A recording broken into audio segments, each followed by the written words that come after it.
Hola a todos, hoy les vengo a hablar de algunos temas de neurociencia cognitiva. Me presento, mi nombre es Marcela Valencia, soy estudiante de la especialización en Neuropsicología de la Educación de la Corporación Universitaria Iberoamericana. Un saludo al profesor Juan Camilo Brazano.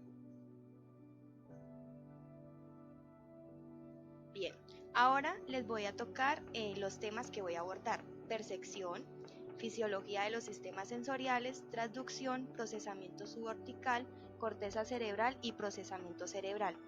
Y por último, tipos de agnosias.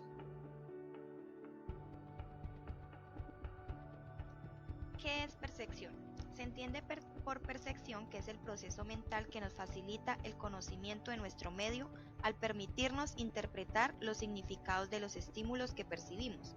Además, se tiene como el proceso básico de aprendizaje la percepción, la cual emplea diferentes modalidades o canales, como es la visual, auditiva, y por dichos canales se produce este aprendizaje, ya que el proceso de aprender depende de los estímulos del exterior.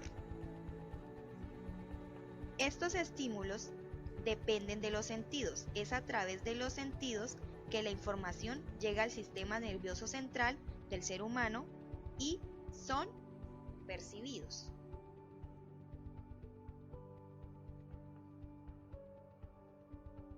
En nuestro otro tema tenemos fisiología de los sistemas sensoriales.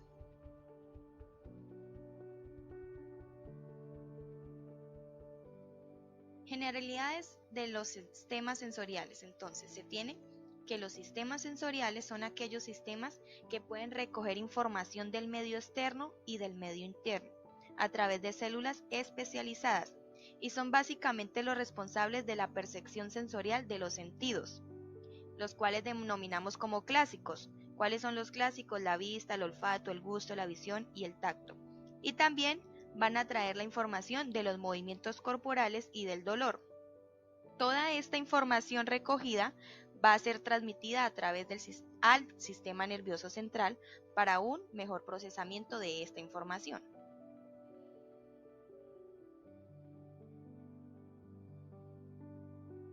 Esto se logra gracias a la presencia de estos receptores sensoriales, que son básicamente estructuras especializadas que se encargan de recoger esta información.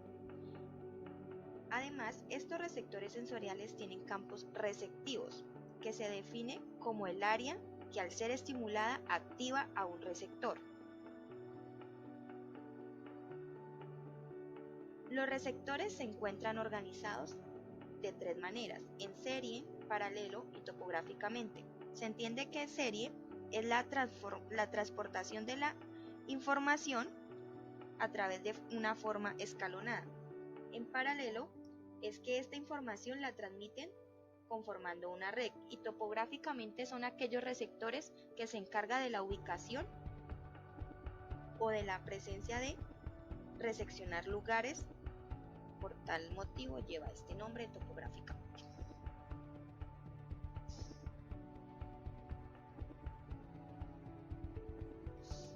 Además, se tiene que los receptores son proyecciones que podríamos denominar como neuronas de primer orden. Estos receptores pueden aparecer encapsulados en terminaciones libres o receptores de axón corto. Se entiende que los encapsulados son aquellos que tienen como un tejido que los protegen, y las terminaciones libres van a ser directamente aquellas terminaciones nerviosas que quedan libres y que no están protegidas por nada. Los receptores de axón corto son aquellos receptores que se observan, por ejemplo, en los sistemas vestibulares, visual o auditivo, y que la proyección de estos receptores de axones cortos terminan sobre una célula especializada con la que esta va a ser una sinapsis, y que puede ser una sinapsis química o eléctrica.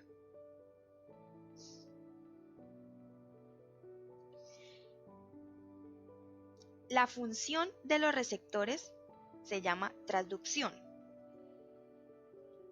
¿Qué se entiende por transducción? La transducción es la transformación de la energía química o sonora de un estímulo, la cual es transformada en energía eléctrica. Esta energía es la que va a procesar el sistema nervioso central. Además, es importante recalcar que cada receptor responde a un tipo específico de energía.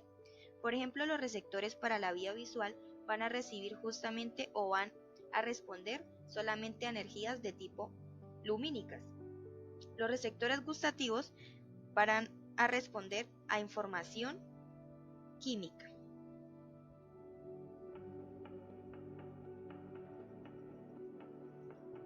Procesamiento subcortical. El sistema subcortical se encuentra localizado en ambos hemisferios y está compuesto por aquellos centros cerebrales que se ubican entre la sustancia blanca y situándose cerca de la región lateral y central de los ventrículos laterales. Para mayor aclaración, se entiende que la materia blanca es la materia que comprende más del 60% del cerebro. Esta sustancia está formada por una gran cantidad de fibras nerviosas, las cuales a su vez contienen axones neuronales, y estos axones se caracterizan por estar recubiertos por mielina, que los protege y favorece la rápida transportación o transmisión de las señales eléctricas nerviosas. Además, la estructura subvertical está conformada por diferentes núcleos. En esos encontramos el hipocampo, el cerebro, la amígdala y los ganglios basales, cada uno con una localización y unas funciones específicas, por lo que en caso de alguna lesión, el paciente va a experimentar una disminución significativa en toda la serie de capacidades y habilidades psicológicas y mentales.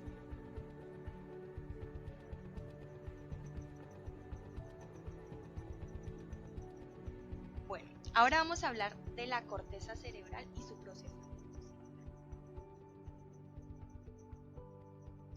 Dice, la corteza cerebral se entiende que es la parte más nueva evolutivamente o estudiada.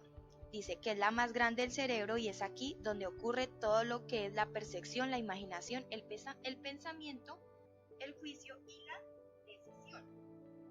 Además de eso, la corteza se encuentra dividida dependiendo de cada lóbulo del cerebro.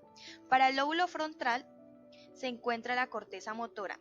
Esta es responsable de los movimientos de nuestro cuerpo. La corteza prefrontal, que es la parte del cerebro que se encarga de lo que llamamos funciones ejecutivas, las cuales son como pensar o resolver algunos problemas.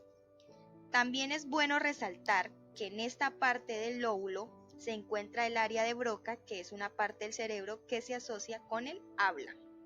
En el lóbulo parietal, en esta parte podemos encontrar la corteza somotosensorial, y esta es la parte del cerebro que recibe la información de todo el cuerpo sobre el tacto, la presión, la temperatura y el dolor. La conexión que tiene la corteza motora con la corteza somatosensorial se puede considerar que es la corteza sensoriomotora. También en este lóbulo se encarga del pensamiento o del procesamiento espacial o la manipulación del espacio, la cual nos ayuda a la orientación. En el lóbulo occipital encontramos que este se encarga del procesamiento visual. Y por último tenemos el lóbulo temporal, que es el encargado de la parte auditiva, y en él se encuentra el área de Wernicke, que es la encargada de la percepción del lenguaje y su comprensión.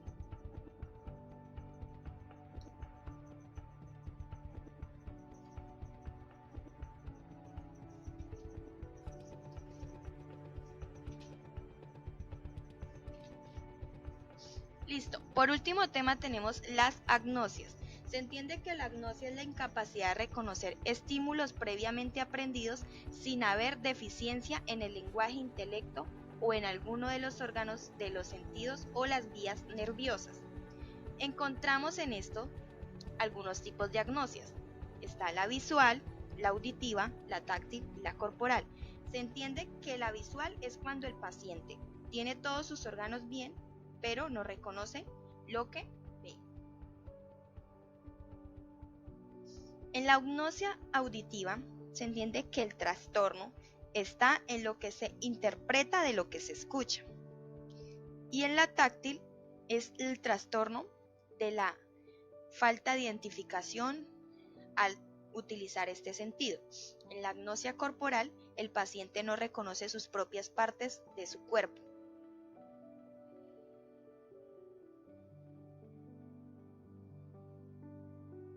Por último, tenemos las referencias bibliográficas utilizadas para este tutorial. Muchísimas gracias por su